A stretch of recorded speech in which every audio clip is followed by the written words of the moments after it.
کہ اکثر جب آپ سنتے کہ بندہ دنیا سے چلا گیا، ایز اے مسلمان یہ ایمان کا تقاضا ہے، ہم جو کچھ ہوتا ہے فی سبیل اللہ معاف کر دیتے ہیں۔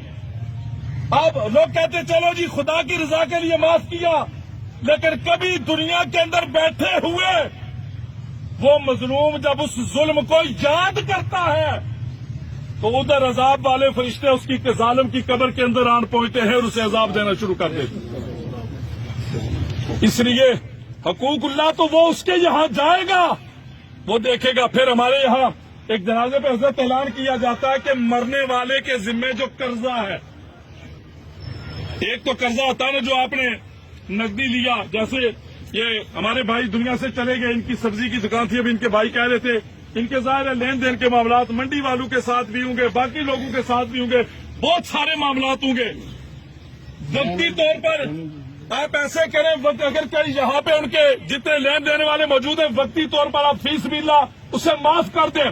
جنازے کے بعد ان کے بھائی موجود ہیں، اولاد موجود ہے، آپ ان کے ساتھ بیٹھے حساب کتاب لیں، اور آپ کو طلب کرنا تھا طلب بھی کر سکتے ہیں، دینا تھا دے بھی سکتے ہیں، لیکن یہ قرضہ تو اولاد چکا دے گی، آپ کا مالی قرضہ اولاد چکا دے گی۔ لیکن جس مظلوم پہ آپ ظلم کر کے چلے گئے، غور کریں وہ قرضہ کون چکائے گا؟ آپ کسی کی غیبت کر کے چلے گئے، وہ قرضہ کون چکائے گا؟ آپ کسی کا حق مار کے چلے گئے، وہ قرضہ کون چکائے گا؟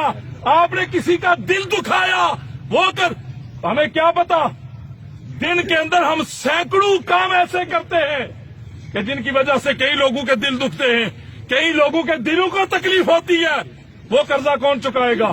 وہ قرضہ کون معاف فرمائے گا؟ وہ قرضہ کس سے معاف کروایا جائے گا؟ کسی کو پتا چلے گا تو کو معاف کروائے گا نا بھائی۔ اس لیے یہ بات یاد رکھیے، یہ برزخ کے معاملات اللہ پاک کرم فرمائے، میرے کریم نے فرمایا پناہ مانگو، اس سے پناہ مانگو۔ بڑے عجیب معاملات ہوتے ہیں میرے کریم، یہ عام قبر ہوتی ہے، چاہے کوئی بڑا لین لاف تھا، کوئی پیر تھا، کوئی فقیر تھا، کوئی شاہ تھا، کوئی گدا تھا، کوئی اعلیٰ زندگی گزارنے والا تھا۔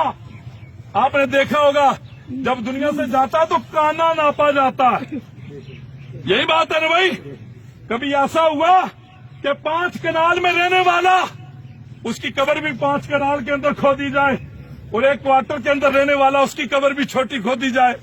نہیں، وہ کوئی بڑا تھا یا چھوٹا تھا، کانا ناپا جاتا ہے۔ 4 انگلی سر والی سائڈ سے، 4 پیر والی سائڈ سے 2.5 فٹ اس کی گہرائی ہوتی ہے۔